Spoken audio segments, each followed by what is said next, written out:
Hey animation aficionados, I'm the Comics Kid 2099 here to talk about an episode of Superman the Animated Series. I'll be talking about the Season 1 episode Stolen Memories. If you haven't seen this episode, watch it before you proceed any further, as I will be spoiling it a lot. With that said, let's do a quick plot synopsis before I get into my thoughts on the episode itself. Lex Luthor and his company prepare for a secret meeting with the secret alien, who we find out is Brainiac, who we last saw in the 3-part series premiere. He now has his official body that he will sport for the rest of the series, and is seemingly here as an ally to planet Earth. Emil Hamilton alerts Superman to the Pentagon wanting to talk to him. They're not too happy with Lex having secret meetings with an alien they're not too sure if they can trust. Lex suggests that Superman meet Brainiac and see if he's trustworthy. Superman does and gives Brainiac the thumbs up, until he gets some delayed mental images of the last days of Krypton from when he touched the sphere that contained the information about Krypton on Brainiac's ship, and more importantly, he sees Brainiac's deception that led to the death of all of Krypton. Superman investigates some of the other spheres Brainiac has in his ship, only to find out that Brainiac has either destroyed many worlds or allowed destruction to come through his inaction.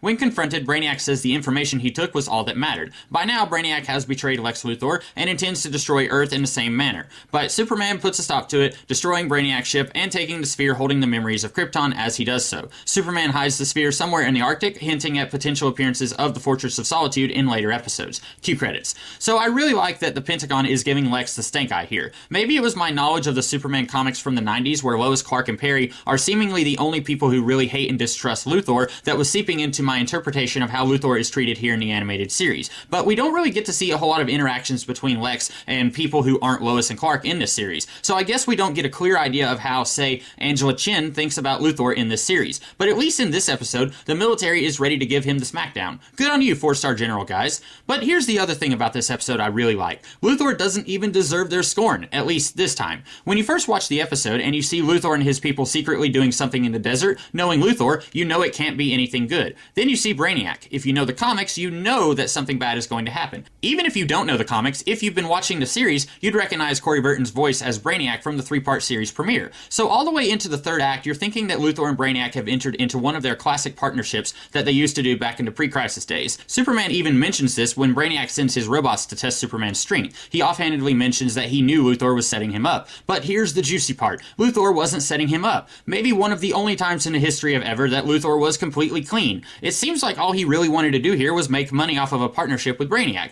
and his suggestion that Superman go meet Brainiac to vouch for him to the people of Earth was exactly that. And when Superman tells Luthor that Brainiac is up to something, while that doesn't stop Luthor from going through with his plan, Luthor at least confides in Superman that he has a plan in the probable scenario that Brainiac does try something. Never mind the fact that it doesn't work, I just love the fact that Luthor isn't actually all that villainous in this episode. It shows us that you can have a bad guy not be a bad guy at least once, and it doesn't have to defame them. That's a lesson I wish some of the superhero movies could learn. You might point out that he does order Brainiac's ship to be bombed while Superman is inside, but I think Luthor definitely knew that this wouldn't hurt Superman. Not that he would care if it did, but I doubt he was thinking that it would do away with Superman in any case. So enough about Luthor, let's talk about the actual villain of the piece, Brainiac. In some of my earlier reviews of this series, I talked about how it seemed like the people behind the series were mostly inspired by the post-Crisis on Infinite Earth Superman stories. Luthor as a businessman, Maggie Sawyer showing up later in the series, Clark's parents both still being alive. Most of what we see is pulled from the era just preceding when this series started. But Brainiac is, so far, the one big exception. No offense meant to anyone who ever worked at DC Comics, but post-Crisis Brainiac just never really worked. I won't get into it here because it would take about 5 minutes to talk about how confusing and convoluted the history of post-Crisis Brainiac is. But I think I speak for everyone when I say that the core essence of Brainiac is that he is an alien who steals and shrinks cities from other planets and collects them. Sometimes his motivations for doing this will change, but that's the character of Brainiac.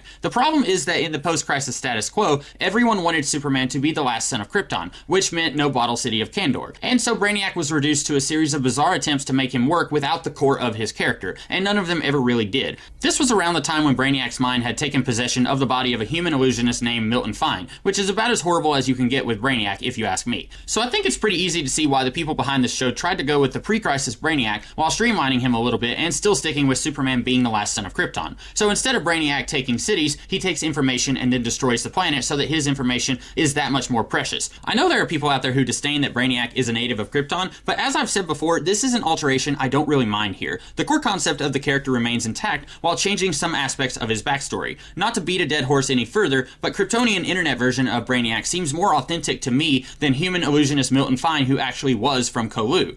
One small thing I don't think I ever noticed in previous viewings of this episode is that as Luthor destroys Brainiac's ship, Brainiac asks Superman to save the orbs, sort of. live. When I watched the episode before, I always just assumed Brainiac was speaking to himself and bemoaning that all the information he collected over the years would be lost. But now I'm not so sure if that's the correct interpretation here. It seems like, even though Brainiac is no doubt angry, or as angry as a computer can get, that Superman has inadvertently caused the destruction of everything Brainiac has worked so hard to get, he is now reaching out to Superman, asking him to save at least some of it, so it won't all have been for nothing. So Superman saves a sphere containing information about Krypton. Part of me does wish he could have saved the other spheres too. Superman strikes me as the kind of guy who would want to absorb and revel in different cultures and not just his own. Sure, he's a farm boy from Kansas, but in Birthright, he spends some of his young adult years in Africa, finding himself, but also finding other cultures and learning about them. I wish we could have seen more of that here. Sure, he's from Krypton, but maybe he looks at the memories of the now destroyed Daxam, or Balavax Vic, or Korugar, or what have you. I know this series, inspired by the less intellectual post-crisis comic book Superman,